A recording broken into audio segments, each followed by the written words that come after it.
My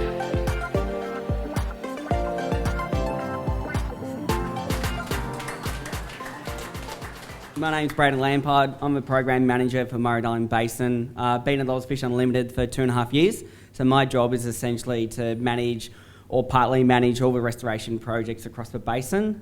So they include small-scale stuff such as planting trees to large-scale re-snagging, which is what I'm about to talk about in a second. I would also just like to thank Mallee Catchment Management Authority and Landcare Victoria for funding tonight. And like Jonathan spoke about, straight after this event, Jonathan and I are going to get together, have a chat, figure out what worked, what didn't work, and then we're going to start rolling these out 1 or 2 every year. So that's the plan for Mildura. So keep an eye out on Ozfish Unlimited website, Facebook, or just give me a holler and I'll tell you about it. All right, so like I said, we're just going to have I'm going to have a casual conversation about past and present restoration projects that Ozfish Unlimited undertaking.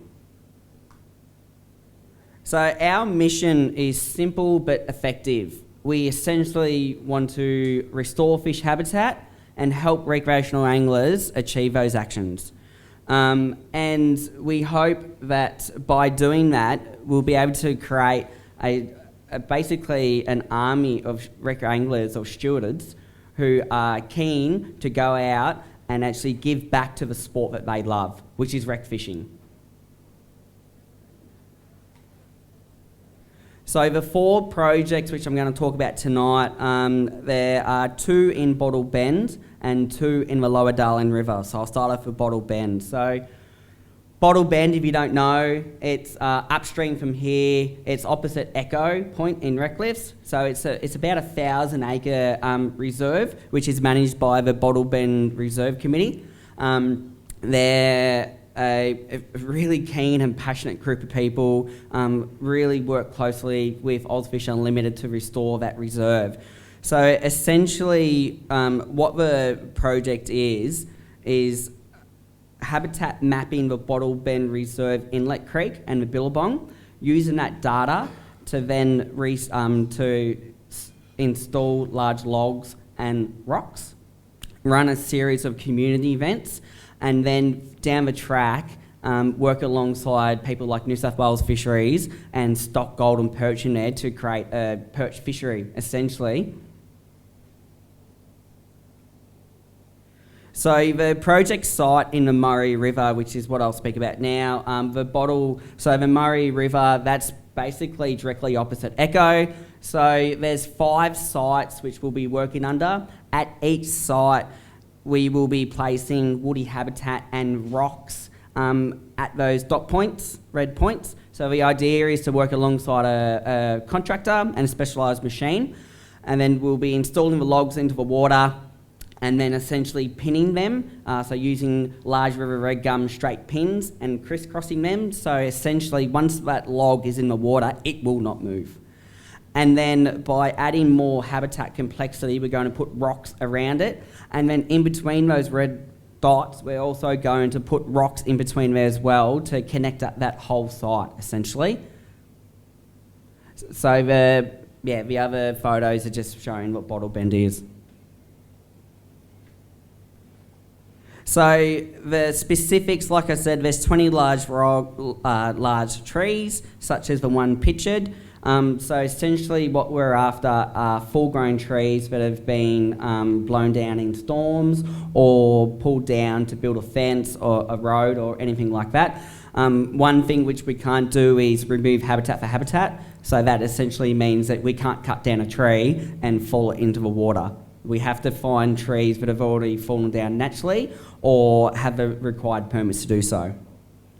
So essentially the project, what we're trying to do is benefit the environment, recreational angling groups, traditional owners and the broader community.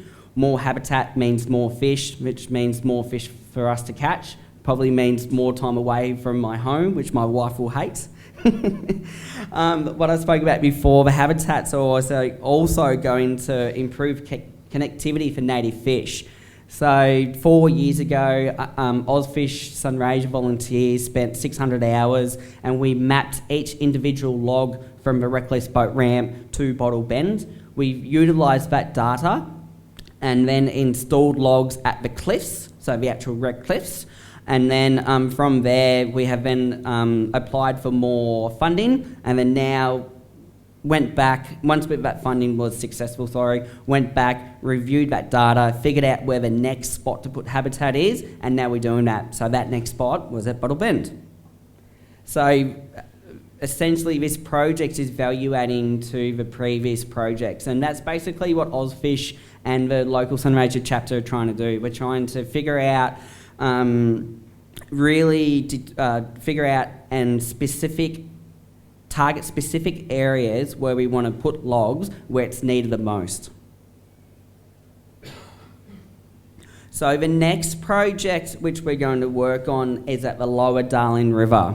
So the Lower Darling River, there's historic evidence to say that it used to be full of large logs and rocks, but over the last 100 years, for navigation purposes and a whole other reasons, they were removed, essentially.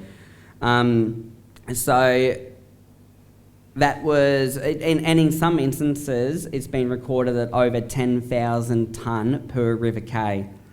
So basically, the large logs and rocks, they're more productive than sand and clay in the means of algae will grow on the rocks and logs, which will create more macroinvertebrates, which will bring shrimp in, which will bring small fish, which brings large fish. So we're basically trying to create a food web. Large fish also use the habitat for homes, essentially, and also an area to hide away from flows. So the site is essentially approximately 500 metres to 1k above the Wentworth boat ramp. So I'm working alongside a private landholder. So again, the red dots are where the snags will be, and we'll be going to use the same method and the same machine and same contractor as what we're doing for Bottle Bend. So these works will be done over 1 week. So again, we'll be putting logs in at each of those red dots, pinning them in, and then putting rock on top of that, and then in between those logs to connect those habitats together. So Ozfish Unlimited, we've undertaken previous works within the Lower Darling about 30k above Wentworth.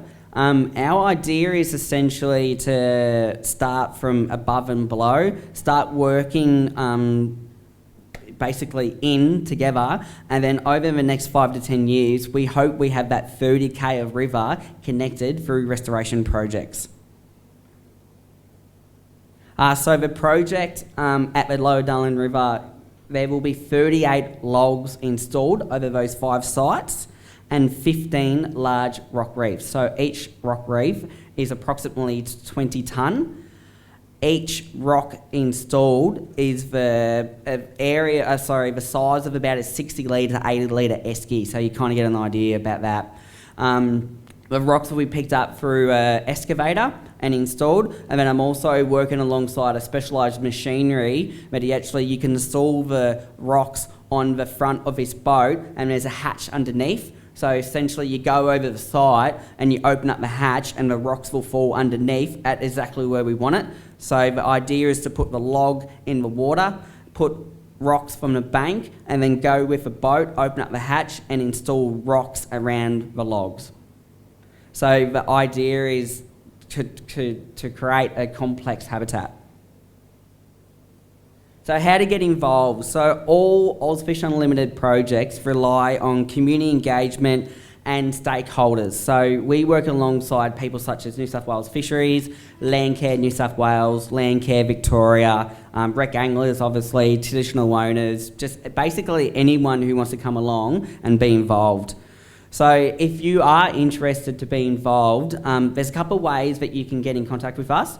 Tonight, come see me. Another way is you can hop on the Ozfish Unlimited website. Every link you click on, it says become a volunteer now, become a member, so you can do it that way. Send me a Facebook PM, send me a pigeon, I don't care. Just get in contact with me somehow. So why do we do it? I always ask people at the end of the tours and end of the events, why do you guys get involved? Jonathan spoke about it before. Sunraysia Ozfish, we're one of the largest groups across Australia. We estimate between 3,000 to 5,000 hours every year. The most maximum Ozfish Unlimited group donates about 4,000 to 5,000, so we're not that far away. Everyone always get there's three reasons I always get. Because the fisheries Australia have declined over the past 100 years, and we now know that restoration works. Because raising the skill set of rec anglers to undertake restoration projects is basically going to benefit the Murray-Darling Basin and the sport we love, which is fishing. And we all love fishing, and that's why we're here. And personally, I put so much time in because I want to leave a healthy and sustainable future for fish and my children. There's nothing better than I love than fishing in Kingsball and Billabong and the Murray River with my wife and daughter. I love it. And catching big cod. It's nothing better. And losing rods. Yeah. I'm still gutted though. I'd lost sleep over that. I'd laid awake looking at that ceiling at night time for like 2 hours going, you dickhead. Anyway. So the projects are being funded by the Australian Government, New South Wales Government and the Recreational Fishing Trust. So essentially, when a New South Wales rec angler pays the licence fee, that money goes into a kitty, and there's people such as Ozfish Unlimited and other community groups can apply for that funding to undertake projects that benefit fish. So if you're paying your licence fee, you're helping me to restore habitat, which is creating more fish for you. So it's one big circle. And yeah, check us out on our website, our Facebook, our Instagram, and that's my details there. If you want to get in contact with me, like I said, that's my mobile number, email. Yeah. Thank you.